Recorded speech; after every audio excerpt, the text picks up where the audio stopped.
I was 18 years old when I got married. I belonged to a very conservative family, a Baloch family, where good daughters never say no to their parents. My father wanted me to get married, and all I said was, if that makes you happy, I'll say yes.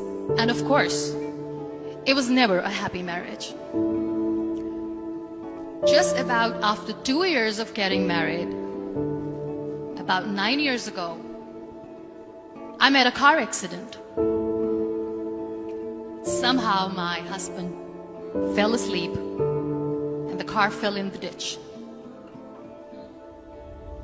He managed to jump out, saved himself. I'm happy for him. But I stayed inside the car and I sustained a lot of injuries. The list is a bit long.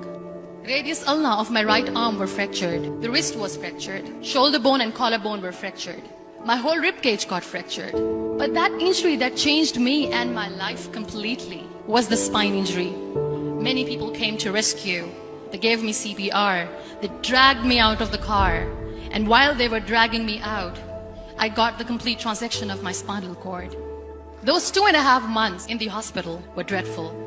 I was at the verge of despair.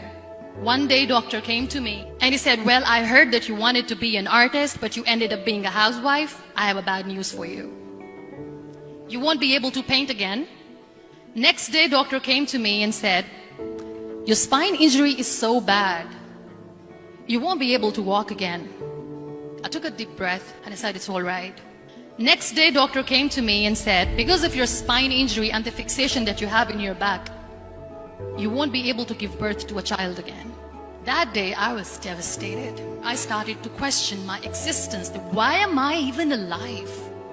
So what kept me going was, one day I asked my brothers, I know I have a deformed hand, but I'm tired of looking at these white walls in the hospital and wearing these white scrubs. Bring me some colors, bring me some small canvas. I want to paint. So the very first painting I made was on my deathbed, where I painted for the very first time. What an amazing therapy it was. Without uttering a single word, I could paint my heart out. I could share my story. People used to come and say, what lovely painting, so much color. Nobody could see the grief in it. Only I could. And that day I decided that I'm going to live life for myself. I am not going to be that perfect person for someone. I am just going to take this moment and I will make it perfect for myself. That I'm going to fight my fears. So I wrote down one by one all those fears. And I decided that I'm going to overcome these fears one at a time. You know what was my biggest fear? Divorce. But the day I decided that this is nothing but my fear, I liberated myself by setting him free. And I made myself emotionally so strong that the day I got the news that he's getting married, I sent him a text that I'm so happy for you and I wish you all the best. And he knows that I pray for him today. Number 2 was, I won't be able to be a mother again. And that was quite devastating for me. But then I realized there are so many children in the world, all they want is acceptance. So there is no point of crying, just go and adopt one. And that's what I did.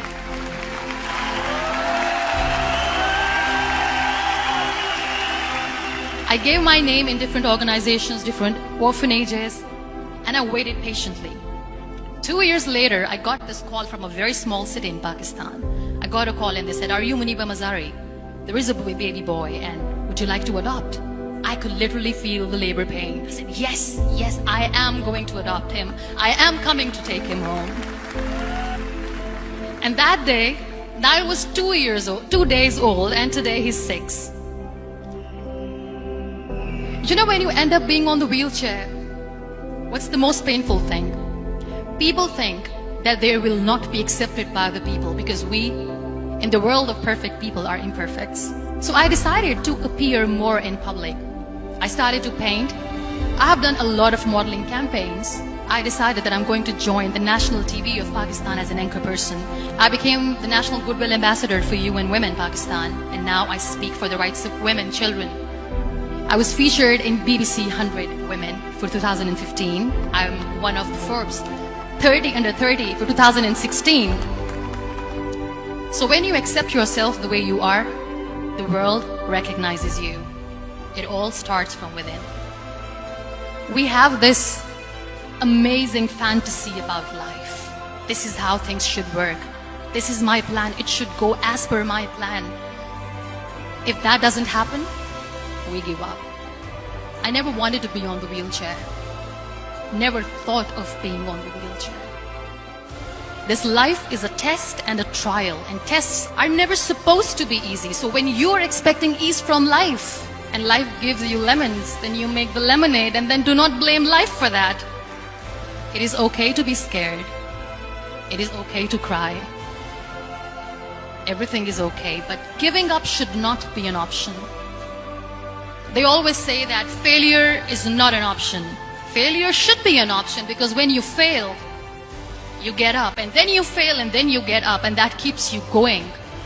Embrace each and every breath that you are taking. Celebrate your life. Live it. Don't die before your death. Real happiness lies in gratitude. So be grateful, be alive, and live every moment.